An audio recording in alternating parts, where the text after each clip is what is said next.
अगर आप भी गैस, एसिडिटी, कॉन्स्टिपेशन या इनडाइजेशन जैसे पेट के इश्यूज को छोटी सी प्रॉब्लम समझ के इग्नोर कर रहे हो, तो याद रखना, ये छोटी समस्या कल को आपकी सेहत पे भारी पड़ सकती है। पेट की हर दिक्कत सिर्फ डिस्कम्फर्ट नहीं होती, कभी कभी वार्निंग होती है। तो चलो समझते हैं पेट के राज एक सिंपल और मजेदार तरीके से। कभी लगा है कि पेट में गुब्बारे भर गए हैं, या फिर सुबह उठते ही हेवी फील होता रहे? गैस, ब्लोटिंग, कब्ज, कॉन्स्टिपेशन, ये सुनने में तो छोटी प्रॉब्लम्स लगती हैं, लेकिन जिंदगी को मुश्किल बना सकती है। हम में से बहुत से लोग इनसे गुजरते हैं और अक्सर समझ नहीं आता कि क्या करें। तो आज हम इस वीडियो में इन सब परेशानियों की जड़ रूट तक जाएंगे, समझेंगे क्यों होता है ऐसा, और सबसे इंपॉर्टेंट, कैसे आप इनको आसानी से ठीक कर सकते हैं घर बैठे और नेचुरल तरीकों से। ये वीडियो आसान लैंग्वेज में है ताकि आपको सब कुछ आसानी से समझ में आए। वीडियो को एंड तक जरूर देखिएगा, क्योंकि आपकी हर स्टमक प्रॉब्लम का सल्यूशन यही है। तो सबसे पहले ये समझते हैं कि आखिर पेट में गड़बड़ होती क्यों है। याद रखिए, हर किसी का शरीर अलग होता है, लेकिन कुछ कॉमन रीजंस हैं जो हम सबको अफेक्ट करते हैं। तो सबसे पहले ये समझ, पहला और सबसे बड़ा रीजन है हमारा खाना और खाने का तरीका। जब हम जल्दी जल्दी खाते हैं बिना ठीक से चबाए, तो हवा भी साथ में अंदर चली जाती है। That's a big cause of gas. Junk food, ज्यादा तेल, मैदा और आर्टिफिशियल स्वीटनर्स, ये सब डाइजेस्ट करना मुश्किल होता है, और ये हमारे पेट के बैड बैक्टीरिया को फीड करते हैं। और हाँ, गोभी, मटर, बीन्स जैसी कुछ सब्जियां, दालें या डेयरी प्रोडक्ट्स भी कुछ लोगों के लिए गैस प्रोड्यूसिंग हो सकते हैं अगर उन्हें लैक्टोज इंटॉलरेंस है। फिजी ड्रिंक्स भी पेट में गैस बनाती हैं, और जब हम ओवर ईट करते हैं तो पेट पर एक्स्ट्रा लोड पड़ता है। और अगर आपके खाने में फाइबर की कमी है तो कब्ज होना तो पक्का है। दूसरा है हमारा लाइफस्टाइल। स्ट्रेस और एंजाइटी का सीधा असर हमारे पेट पर पड़ता है।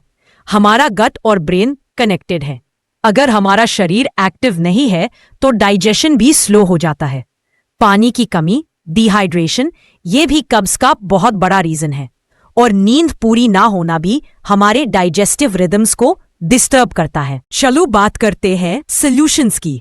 आप अपने घर पर ही क्या क्या कर सकते हैं इन प्रॉब्लम्स को ठीक करने के लिए। सबसे पहला और सबसे इंपॉर्टेंट, खान पान में बदलाव। आराम से खाएं और हर निवाले को ठीक से चबाएं। डाइजेशन मुंह से शुरू होता है, पेट से नहीं। अपनी डाइट में ज्यादा फाइबर वाली चीजें शामिल करें, जैसे पपीता, सेब, हरी सब्जियां, ओट्स डालें। ये कब्ज और ब्लोटिंग दोनों के लिए अच्छी है। दिन भर में खूब पानी पिए, स्पेशली वार्म वाटर। और पेट के लिए सुपर हीरोज है प्रोबायोटिक्स। दही, लस्सी, केफिर जैसे फूड्स में गुड बैक्टीरिया होते हैं जो डाइजेशन इंप्रूव करते हैं। और प्रीबायोटिक्स जैसे लहसुन, प्याज, केला, ये गुड बैक्टीरिया को फीड करते हैं। और हमारे किचन में कुछ जादुई चीजें हैं। अदरक, जिंजर, इसकी चाय गैस में रिलीफ देती है। सौंफ, फेनल, खाने के बाद चबाने से डाइजेशन स्मूथ होता है। और अजवाइन, कैरम सीड्स, अजवाइन का पानी गैस और पेट दर्द के लिए बेस्ट है। ट्राई करें। लाइफस्टाइल में भी सुधार जरूरी है। स्ट्रेस कम करें। मेडिटेशन, डीप ब्रीथिंग या अपनी पसंद का कोई भी हॉबी। पूरी नींद लें और माइंडफुल ईटिंग करें। जब खाएं तो सिर्फ खाने पर ध्यान दें, फोन या टीवी से दूर। अब बात करते हैं कुछ आसान एक्सरसाइजेस की जो आपके डाइजेशन को बूस्ट करेंगी और गैस, ब्लोटिंग में रिलीफ देंगी। एक्सरसाइज करने से ब्लड सर्कुलेशन बढ़ता है, मसल्स एक्टिव रहते हैं और डाइजेस्टिव सिस्टम भी स्मूथ चलता है। वॉकिंग, टहलना सबसे आसान और इफेक्टिव। खाने के बाद बस 15 से 20 मिनट की वॉक करें, आप खुद फर्क देखेंगे। योगा का सुपरस्टार, सीधे लेट जाइए, घुटनों को चेस्ट तक लाएं और हाथों से पकड़ लें। कुछ देर ऐसे ही रहिए, ये गैस को रिलीज करने में हेल्प करता है। Cat cow pose, Marjaryasana, Bitilasana. अपने हाथ और घुटनों पर आए, सांस लेते हुए कमर को नीचे करें और ऊपर देखें। काउ, और सांस छोड़ते हुए कमर को गोल करें और नाभि को देखें। कैट, ये बैक और डाइजेशन दोनों के लिए अच्छा है। Gentle abdominal massages. अपना पेट पर नाभि के आसपास क्लॉकवाइज डायरेक्शन में हल्के हाथों से मसाज करें। ये बाउल मूवमेंट को स्टिम्युलेट करता है। जेंटल ट्विस्टिंग पोजेस, जैसे बैठकर या लेटकर अपनी कमर को हल्के से ट्विस्ट करें। ये पेट के मसल्स को स्ट्रेच करता है और डाइजेशन में हेल्प करता है। डीप बेली ब्रीदिंग प्राणायाम सबसे इंपॉर्टेंट। सीधे बैठकर या लेटकर पेट से गहरी सांस लें। जब सांस अंदर ले, पेट बाहर आना चाहिए और सांस छोड़ें तो पेट अंदर। ये आपके डायफ्राम को एक्टिवेट करता है और डाइजेशन इंप्रूव करता है।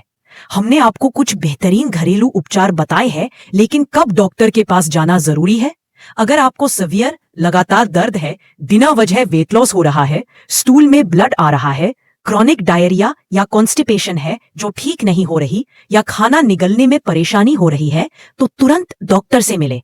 अपनी बॉडी की सुनो। अगर डाउट है तो प्रोफेशनल एडवाइस लेना हमेशा बेहतर है। तो दोस्तों, याद रखिए, आपके पेट की सेहत आपके हाथ में है। छोटे छोटे बदलाव से आप बड़ा फर्क देख सकते हैं। एक हेल्दी गट का मतलब है एक हैप्पी लाइफ। अगर आपको ये वीडियो हेल्पफुल लगा तो लाइक करें, अपने दोस्तों और फैमिली के साथ शेयर करें जिन्हें ये परेशानियां हैं, और ऐसे और हेल्थ टिप्स के लिए हमारे चैनल को सब्सक्राइब करें। कमेंट्स में बताइए आपकी फेवरेट रेमेडी क्या है, या आपको और किस टॉपिक पर वीडियो चाहिए। हम आपके कमेंट्स का इंतजार करेंगे।